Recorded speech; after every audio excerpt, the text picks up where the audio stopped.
تو چاند کی لمٹ کراس کرنا چاہتا ہے تو چاند کی لمٹ کراس کر لے، اور تو مریخ پر جانا چاہتا ہے مریخ پر چلا جا، اور تو جون سی مرضی بلندی پر چلا جا، رب کا قرآن تجھے یاد آئے گا، فَبِأَيِّ آلَاءِ رَبِّكُمَا تُكَذِّبَانِ، تو جدھر بھی چلا جا اسی کی قدرت کے نظارے نظر آئیں گے، اور تو بے ساختہ کہنے کے اوپر مجبور ہو جائے گا۔ الحمدللہ رب العالمین والصلاة والسلام علی سید الانبیاء والمرسلین، اما بعد فاعوذ باللہ من الشیطان الرجیم، بسم اللہ الرحمن الرحیم۔ لیں جناب، آج کے دوسرے سیگمنٹ میں ہم حاضر ہیں۔ پہلے سیگمنٹ کے اندر ہم نے سورۃ الفاتحہ کی بڑی ہی پیاری، بڑی ہی نایاب، بڑی ہی سونی کر کے تلاوت کی تھی، اور اس تلاوت کا ترجمہ کیا تھا، اور اس ترجمے کو اپنے سینے میں بٹھانے کی کوشش کی تھی۔ اللہ کرے، اللہ کرے، اللہ کرے کہ پوری سورہ ہمیں حفظ ہو جائے، ہمیں یاد ہو جائے، اور یاد کرنے کے بعد ہمارے دل کی تختی کے اوپر لکھی جائے، ہم بار بار پڑھیں اور بار بار رب کے کلام کی تلاوت کریں، اور بار بار سینے کو ٹھنڈک پہنچائیں۔ جی جناب، آئیے بلا تاخیر اپنے پروگرام کا آغاز کرتے ہیں۔ اللہ تبارک و تعالیٰ کی بڑی ہی نایاب صورت، بڑی ہی باکمال صورت، بڑی ہی شاندار صورت، سورۃ الفاتحہ۔ بسم اللہ الرحمن الرحیم، شروع اللہ کے نام سے جو نہایت مہربان رحمت والا ہے۔ ہم اس سورہ کے اندر آج کے سیگمنٹ میں سنیں گے اس سورہ مبارکہ کے کچھ بڑے ہی پیارے پیارے نام، اللہ، بڑے ہی سونے سونے نام، اور ان سونے سونے ناموں کو سن کر یاد کرنے کی کوشش کریں گے۔ سورۃ الفاتحہ، اس کے متعدد نام ہیں، بہت سارے نام ہیں۔ نمبر 1، اس کا نام فاتحہ ہے۔ نمبر 2، اس کا نام فاتحۃ الکتاب ہے، اللہ اکبر۔ پھر اس کا نام ام القرآن بھی ہے، پھر اس کا نام سورۃ الکنز بھی ہے، اور اللہ اکبر، آج حضرت جا کر دیکھیے ہسپتالوں کے اندر لائنیں لگی ہیں جناب، لوگ آتے ہیں دعا کیجیے گا، بڑا سیریس معاملہ ہے، بڑا ہی سیریس معاملہ ہے، دعا کیجیے گا۔ ہسپتالوں میں لائنیں ہیں، بیمار ہوتے چلے جا رہے ہیں، لیکن حضرت ایک چیز بتاؤں آپ کو، شفا دینے والی ذات اللہ تبارک و تعالیٰ کی ذات ہے۔ اگر اس رب نے شفا دینی ہے نا تو گھر بیٹھے بھی مل جانی ہے، اور اگر نہیں ملنی نا تو بڑے سے بڑے ہسپتال کے دھکے کھائیں، بڑے سے بڑے ہسپتال کے چکر کاٹ لیں، بڑے سے بڑے ڈاکٹر کو بلا لیں، بڑے سے بڑے انجینئر کو بلا لیں، حضرت آپ کا مسئلہ سولو نہیں ہو سکتا۔ جب تک میرا رب نہیں چاہے گا تب تک مسئلہ سولو نہیں ہونا۔ تو جناب، ہسپتالوں میں جا کر جو دھکے کھانے ہیں، حضرت ڈاکٹر کی بڑی بڑی جو اپوائنٹمنٹ لینی ہے، حضرت ڈاکٹر کے پاس بڑا جا کے جو مشورہ جو لینا ہے، تو آؤ نا، اللہ کا قرآن پڑھو، اس نے منع کیا ہے۔ اپنا توکل مضبوط کرو، اپنا یقین مضبوط کرو، کامل کرو، اس چیز کو مکمل کرو، اور پھر رب کا قرآن کھولو نا۔ یہ جو سورہ میں بیان کر رہا ہوں، یہ سورۃ الفاتحہ، اللہ کے بندو، اس کا نام سورۃ الکافیہ بھی ہے، یہ سورہ وافیہ بھی ہے، یہ سورہ شافیہ بھی ہے، یہ سورہ شفا والی بھی ہے، یہ اس کا نام ہے۔ ہاں، فاتحہ شریف پڑھ کر اپنے ہاتھوں پہ پھونک مار کر اپنے جسم پر ملو، اور اپنے رب پر بھروسہ رکھو، اپنے رب پر یقین رکھو، اپنے رب پر توکل رکھو۔ ارے وہ سب کچھ جانتا ہے، شفا اسی نے دینی ہے، جو شفا لاکھوں کروڑوں خرچ کر نہیں آئی نا۔ اللہ اکبر، ان اللہ علی کل شیء قدیر، بے شک وہ رب ہر شے پر قادر ہے۔ انما امرہ اذا اراد شیئا ان یقول له کن فیکون، جب اللہ تبارک و تعالیٰ کسی چیز کا ارادہ کرتا ہے اور فرماتا ہے کن ہو جا، تو وہ ہو جاتی ہے۔ ہاں جناب، اس کا ایک آرڈر آنا ہے۔ بیماری کی کیا اوقات کہ تمہارے جسم پر مسلط رہے، بیماری کی کیا حیثیت کہ آپ کے ساتھ مقابلہ کرے، ہاں، لیکن یقین کامل، توکل کامل، بھروسہ کامل، اپنے رب پر ایسا بھروسہ ہو کہ نہیں جناب، مجھے میرا اللہ کافی ہے، میں اس صورت پر دم کر کے اپنے اوپر پڑھوں گا، اپنے اوپر پھونکوں گا تو مجھے شفا مل جائے گی۔ اللہ والوں کی سیرت کھول کر دیکھیں، اللہ والوں کا یہی طریقہ ہوا کرتا تھا۔ اللہ والے اپنے رب پر بھروسہ کرتے تھے، اللہ والے اپنے رب کی رضا میں راضی رہتے تھے۔ وہ کسی نے بڑا ہی خوبصورت کہا ہے نا جناب، جے سونا میرے دکھ وچ راضی تے میں سکھ نو چلے پاواں ہوں، ہے جی۔ اگر اللہ تبارک و تعالیٰ کی رضا اسی میں ہے کہ میں بیمار رہوں تو بیماری قبول ہے جناب۔ اگر اللہ تبارک و تعالیٰ کی رضا اسی میں ہے کہ میں پریشان رہوں تو پریشانی قبول ہے سر آنکھوں پر۔ اگر اللہ تبارک و تعالیٰ کی رضا اسی میں ہے کہ دکھ درد آتے رہے تو حضرت ہم اسی میں راضی ہیں۔ اللہ کی رضا میں راضی رہنا شروع کر دیں، انشاءاللہ دیکھیے گا کیسی برکتیں ملتی ہیں، کیسا سکون ملتا ہے، کیسی زندگی نایاب ہو جاتی ہے۔ تو پھر دیکھیے نا رب کا قرآن، اس سورت کا ایک نام سورہ شفا بھی ہے، اس سورہ کا ایک نام سبع مثانی بھی ہے جناب، یہ سورہ نور بھی ہے جناب، یہ سورت الحمد بھی ہے، یہ سورت الدعا بھی ہے، اور یہ سورت تعلیم المسالہ بھی ہے، یہ سورت المناجاہ بھی ہے، یہ سورت التفوید بھی ہے، یہ سورت السوال بھی ہے، یہ سورت ام الکتاب بھی ہے، فاتحۃ القرآن بھی ہے، اور یہ سورت الصلاح بھی ہے۔ اب جناب بہت سے لوگوں کا یہ نظریہ بن چکا ہے، خود ہی قرآن پڑھیں خود ہی سمجھیں، اور حضرت یہ جتنے میں نے نام لیے کئی تو نام ایسے ہوں گے جن کا ترجمہ بھی معلوم نہیں ہوگا حضور آپ کو، کئی تو نام ایسے ہوں گے حضرت جن کا معنی بھی ہم نہیں جانتے۔ خود ہی قرآن پڑھ کر نہ سمجھیں، کائنڈلی مشورہ ہے، سمجھنا ہے تو کسی سمجھدار سے سمجھیں، اس سے سمجھیں کہ جسے سمجھانے کی سمجھ بھی ہو۔ ہاں جی، آپ سمجھدار ہیں، آپ کی سمجھداری کو سلام، آپ سمجھدار ہیں، دونوں ہاتھوں سے سلام، لیکن یہ قرآن اس سمجھدار سے سمجھیں جو خود بھی سمجھدار ہو، اور جس کو لوگوں کو سمجھانے کی سمجھ بھی ہو کہ بھائی میں نے کیا سمجھانا ہے اور کیا نہیں سمجھانا، اس سے قرآن سمجھیں جو اللہ تبارک و تعالیٰ کے محبوب کے عشق میں ڈوب کر سمجھاتا ہو، جو صحابہ کرام کے عشق میں غوطے خاک کر سمجھاتا ہو، جو اہل بیت کی محبت میں قرآن سمجھاتا ہو، اس سے سمجھیں گے تو انشاءاللہ اللہ کی رحمت سے امید ہے سمجھ کو بھی سمجھ آ جائے گی، اور یہ سمجھ لگ جائے گی کہ بھئی قرآن کہتا کیا ہے۔ خود ہی اپنی سمجھ کے اوپر قرآن کو تولنے کی کوشش نہ کریں، سمجھداروں سے قرآن سمجھیں۔ اس سورت کا نام سورت الفاتحہ ہے حضرت، کیوں؟ ریزن از دس، کیونکہ فاتحہ کہتے ہیں شروع کرنے والے کو، چونکہ قرآن کریم میں سب سے پہلے اول نمبر کے اوپر یہی سورت لکھی گئی ہے۔ ہاں، کہ قرآن کا حسن ہے، اور حسن دیکھیں کتنا پیارا ہے کہ سورت کی ابتدا کیسے ہو رہی ہے، الحمدللہ رب العالمین۔ یار یہ جملے اتنے میٹھے ہیں کہ شاید شہد سے بھی زیادہ میٹھے ہیں، تو تمام تعریفیں، ساری تعریفیں، یار اس دنیا میں اتنے حسن ہیں، وہ سارے حسن اکٹھے کرو، اتنی بلندیاں ہیں، ساری بلندیاں اکٹھی کرو، اللہ اکبر، سارے خزانے اکٹھے کرو، اللہ اکبر۔ سمندر دیکھو، انسان کی عقل دنگ رہ جاتی ہے، وہ اتنا پانی کیسے آ گیا، وہ کہاں سے آ گیا، اللہ اکبر کبیرہ۔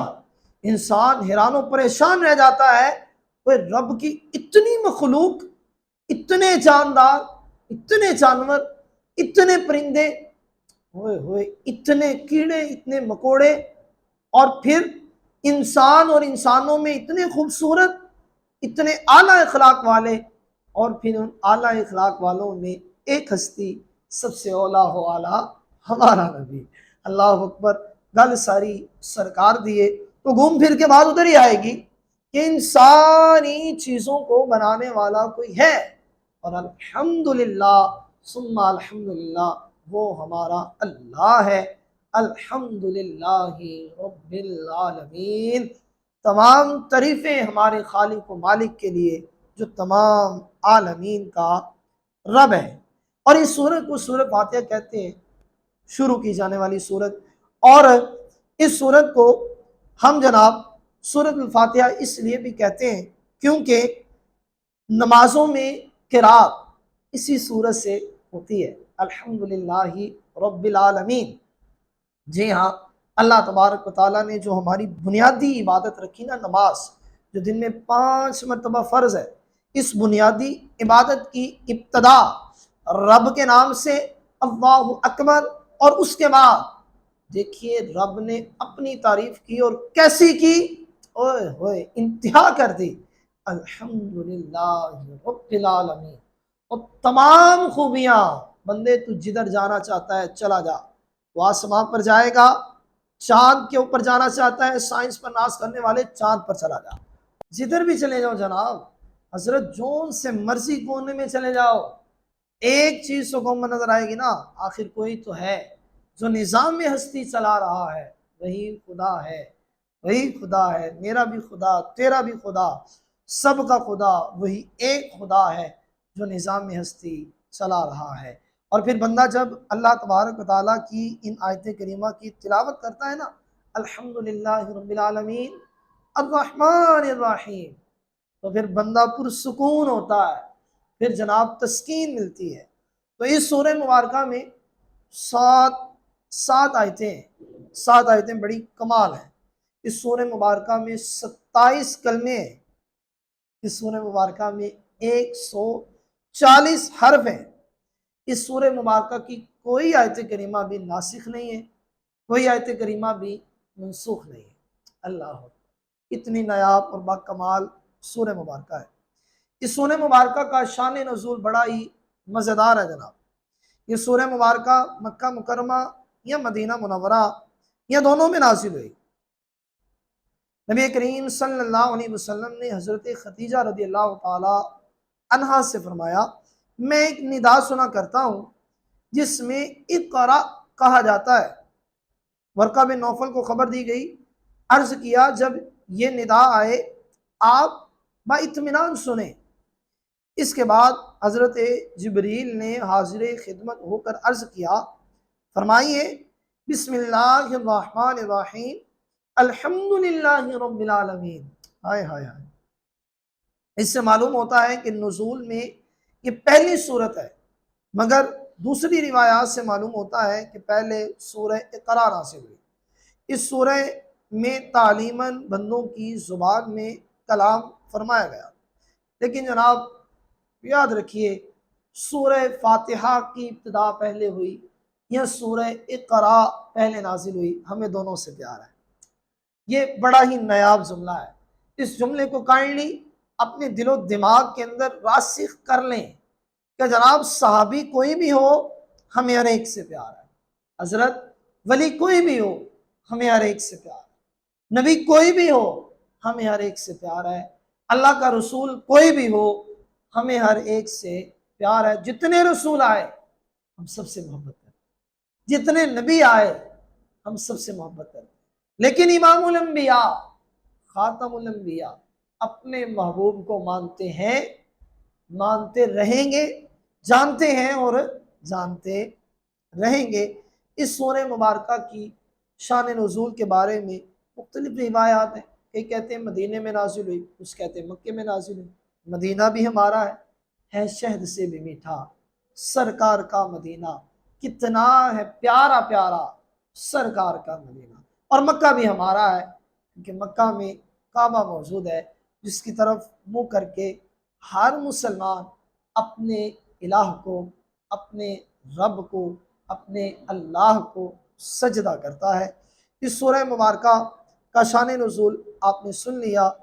اس سورہ مبارکہ کی اور بھی بڑی ہی شانوں اور کمالات ہیں، ایک مسئلہ بھی سنتے چلا جائیں۔ نماز کے اندر اس سورت کا پڑھنا واجب ہے، اگر کوئی بندہ اس سورہ مبارکہ کو چھوڑتا ہے تو پھر ظاہر سی بات ہے واجب چھوڑے گا، اور واجب کے اوپر پھر سجدہ سہو ہوگا۔ امام اور منفرد کے لیے تو حقیقتاً اپنی زبان سے، اور مقتدی کے لیے بقرات حکمیہ یعنی امام کی زبان سے اس کو پڑھنا واجب ہوگا۔ صحیح حدیث میں ہے قراءۃ الامام قراءۃ، امام کا پڑھنا ہی مقتدی کا پڑھنا ہے۔ قرآن پاک میں مقتدی کو خاموش رہنے اور امام کی قرات سننے کا حکم دیا گیا ہے۔ اس مسئلے کی وضاحت سماعت فرما لیں۔ نماز کے اندر اس سورہ مبارکہ کا پڑھنا واجب ہے۔ اگر کوئی امام صاحب ہے تو امام صاحب کا پڑھنا بھی واجب ہے۔ اگر اکیلا شخص نماز پڑھ رہا ہے تو جناب اس اکیلے کا نماز میں اس سورہ مبارکہ کی تلاوت کرنا یہ کیا ہے؟ واجب ہے۔ اب بات آئی کہ ایک بندہ امام کے پیچھے نماز پڑھ رہا ہے، ایسی صورت میں کیا امام کے پیچھے نماز پڑھنے والا بھی اس کی قرات کرے گا؟ تو اس کے بارے میں مسئلہ یہ ہے، حکم یہ ہے کہ جو بندہ امام کے پیچھے کھڑا ہوگا وہ قرات نہیں کرے گا، وہ خاموشی کے ساتھ اللہ کے کلام کو سنے گا۔ اور اگر قرات بلند آواز سے نہیں کی جا رہی پھر بھی حکم یہ ہوگا کہ وہ خاموشی کے ساتھ قرات کو اور خاموشی کے ساتھ وہ نماز کو ادا کرے، قرات کو نہیں، نماز کو خاموشی کے ساتھ وہ بندہ ادا کرے۔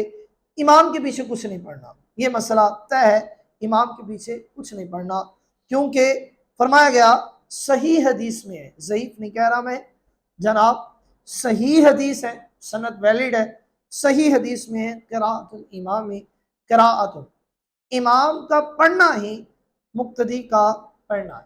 ٹھیک ہے جناب، قرآن پاک میں مقتدی کو خاموش رہنے اور امام کی قرات سننے کا حکم دیا گیا ہے۔ یہ میں قرآن تلاوت کرنے لگا ہوں۔ اذا قرئ القرآن فاستمعوا له وانصتوا لعلکم ترحمون، جب قرآن پاک پڑھا جائے تو اسے کان لگا کر سنو اور خاموش ہو جاؤ۔ ٹھیک ہے جناب، یہ طے ہے۔ اب امام صاحب قرآن پڑھ رہے ہیں تو قرآن کو کیا کرنا ہے؟ خاموشی کے ساتھ، توجہ کے ساتھ سماعت کرنا۔ مسلم شریف کی حدیث پاک میں ہے اذا قرأ فانصتوا، جب امام قرات کرے تم خاموش ہو۔ حضرت بہت سی احادیث میں یہی مضمون ہے، لیکن ماننا ہے تو حضرت ایک مسئلے سے بھی مان جا رہا ہے۔ ماننا ہے تو ماننے کے لیے ایک حدیث بھی کافی ہے، ماننا ہے تو ماننے کے لیے قرآن کریم کی ایک آیت بھی کافی ہے۔ اور اگر کسی نے نہیں نہ ماننا تو یہ بات طے ہے کہ حضرت 100 دلیلیں بھی دے دو وہ نہیں مانے گا، اور 150 بھی دے دو وہ نہیں مانے گا، اور 400 بھی دے دو وہ نہیں مانے گا، 1000 بھی دے دو وہ نہیں مانے گا، کروڑ دلیلیں بھی دے دو وہ نہیں مانے گا۔ اور پھر جب ماننے کی بات آئے گی تو ماننے والوں نے دیکھیں چہرہ مصطفیٰ کو مانا اور مان لیا، دیکھا اور پہچان لیا، دیکھا اور مان لیا۔ اور صدیق اکبر کہتے ہیں نظر الی وجہ، یا رسول اللہ میری زندگی کی تمنا یہ ہے کہ میری آنکھیں ہوں اور آپ کا دیدار کرتا ہوں۔ ماننے والوں نے چہرہ مصطفیٰ دیکھ کر مان لیا، اور جس نے نہیں ماننا تھا نا، حضور نے چاند بھی توڑ کے دکھا دیا اس نے پھر بھی نہیں مانا۔ جس نے نہیں ماننا تھا حضور نے سورج بھی الٹا کر دکھا دیا اس نے پھر بھی نہیں مانا۔ جس نے نہیں ماننا تھا حضور اکرم صلی اللہ علیہ وسلم کو پتھر بھی سلام کرتے تھے حضرت، اس نے پتھروں کا سلام سن کر بھی نہیں مانا۔ اور جس نے ماننا تھا وہ حضور کو دیکھا بھی نہیں اور مان گیا، اور آج حضور کی نعتیں پڑھتا ہے اور کہتا ہے حضور یا رسول اللہ تیرا کھاوا میں تیرے گیت گاوا یا رسول اللہ، اور تیرا میلاد میں کیوں نہ مناوا یا رسول اللہ۔ وہ مان گیا، بن دیکھے مان گیا۔ اور کریم آقا علیہ الصلوۃ والسلام کی محبت ایسی ہے کہ جس کے دل میں آ جائے اس کے سامنے ساری دلیلیں روشن ہو جاتی ہیں۔ اور پھر حضور اکرم صلی اللہ علیہ وسلم کی ذات ایسی ہے کہ جس کو ماننے کے لیے کسی دلیل کی ضرورت نہیں، اللہ تبارک و تعالیٰ کو ماننے کے لیے کسی دلیل کی ضرورت نہیں ہے۔ تو بات وہی کر رہا تھا کہ جس نے ماننا ہے اس نے مان لینا ہے، اور جس نے نہیں ماننا اسے نہیں ماننا۔ اس وقت حضور اکرم صلی اللہ علیہ وسلم و نفس نفیس موجود تھے، آقا خود خطبہ ارشاد فرماتے، سامنے ماننے والوں نے مان لیا، نہ ماننے والوں نے نہیں مانا، اس کے بارے میں رب نے قرآن نازل کیا تبت یدا ابی لہب و تب، ابو لہب کے دونوں ہاتھ ٹوٹ جائیں ہیں جی، نہ ماننے والوں نے نہیں مانا۔ ٹھیک ہے جناب، امام حسین کربلا کے میدان میں نواسہ رسول ہیں، حکم دے رہے ہیں کہ لوگوں سنو، اس دنیا میں آخری نبی کا آخری نواسہ میں ہوں اور میری بات مانو۔ نہ ماننے والوں نے امام علی مقام، امام حسین، امام کربلا کی بھی نہیں مانی۔ میں اور آپ کون ہوتے ہیں کہ جس کی دلیل سن کر اگلا مان جائے گا؟ بس اس بات کو مضبوطی کے ساتھ تھام کر رکھیں کہ جناب میں نے ماننا ہے، میں ماننے والوں میں سے ہوں۔ لا والا جملہ مسلمانوں میں نہیں ہے، یہ کافروں میں تھا، یاد رکھیے گا۔ شیطان نے انکار کیا، یاد رکھیے تھا، فرعون نے انکار کیا، یاد رکھیے گا، نمرود نے انکار کیا، یاد رکھیے گا، انکار کافروں نے کیا۔ مسلمان تو کہتے تھے یا رسول اللہ عرش پہ گئے ہیں، ہاں کہا رب کا دیدار کیا ہے۔ تو اس وجہ سے ماننے کی طرف آئیں، نہ ماننے والا ذہن اچھا نہیں ہوتا۔ تو امام کی قرات مقتدی کی قرات، امام قرات کرے گا، مقتدی خاموشی کے ساتھ پیچھے قرات کو سماعت کرے گا۔ اللہ تبارک و تعالیٰ کا نایاب قرآن، رب کا بڑا ہی پیارا کلام، جب سورہ فاتحہ نماز کے اندر امام صاحب پڑھیں گے، بلند آواز سے پڑھیں پھر بھی خاموش رہیں گے، آہستہ آواز سے پڑھیں پھر بھی خاموش رہیں گے۔ لے جناب، ہمارے آج کے سیگمنٹ کا وقت مکمل ہوا۔ آپ کا وقت بڑا قیمتی ہے، خوش بخت ہیں وہ گھڑیاں جو رب کی بارگاہ میں گزریں، خوش بخت ہیں وہ لمحے جو اللہ تبارک و تعالیٰ کی یاد میں گزر جائیں، بڑی نایاب ہیں وہ سانسیں جو رب کا قرآن سنتے، قرآن کی تفسیر سنتے اور قرآن کی تفسیر پڑھتے ہوئے گزر جائیں، خوش بخت ہیں وہ گھڑیاں جو اللہ کی لاریب کتاب کو چومتے ہوئے گزر جائیں، خوش قسمت ہیں وہ لمحے کہ جو رب تبارک و تعالیٰ کی کتاب کو پکڑ کر سینے میں لگاتے ہوئے گزر جائیں، خوش بخت ہیں وہ گھڑیاں جو اللہ تبارک و تعالیٰ کے قرآن کی زیارت کرتے ہوئے ہماری سپینڈ ہوں، خوش بخت ہے وہ ٹائم، وقت جو اللہ کی یاد میں ہم گزاریں۔ اللہ تبارک و تعالیٰ سے دعا کرتے رہیں رب تبارک و تعالیٰ ہمیں اپنی یاد میں کھونے کی توفیق عطا فرمائے، اور صحیح معنوں میں صحیح لوگوں سے صحیح سمجھ کے ساتھ سمجھدار بن کر قرآن کو سمجھنے کی اور اس پر عمل کرنے کی توفیق عطا فرمائے۔ دعا ہے رب کائنات میرا سنانا آپ کا سننا قبول فرمائے۔ ابھی تک اگر چینل کو سبسکرائب نہیں کیا تو کر لیجئے۔ اللہ تعالیٰ آپ کو دین متین کی برکتیں عطا فرمائے، آمین بجاہ النبی الامین صلی اللہ علیہ وسلم۔ ہاں جی بھائی، اور تو چاند کی لمٹ کراس کرنا چاہتا ہے تو چاند کی لمٹ کراس کر لے، اور تو مریخ پر جانا چاہتا ہے مریخ پر چلا جا، اور تو جون سی مرضی بلندی پر چلا جا، رب کا قرآن تجھے یاد آئے گا۔ فَبِأَيِّ آلَاءِ رَبِّكُمَا تُكَذِّبَانِ، تو جدھر بھی چلا جا اسی کی قدرت کے نظارے نظر آئیں گے، اور تو بے ساختہ کہنے کے اوپر مجبور ہو جائے گا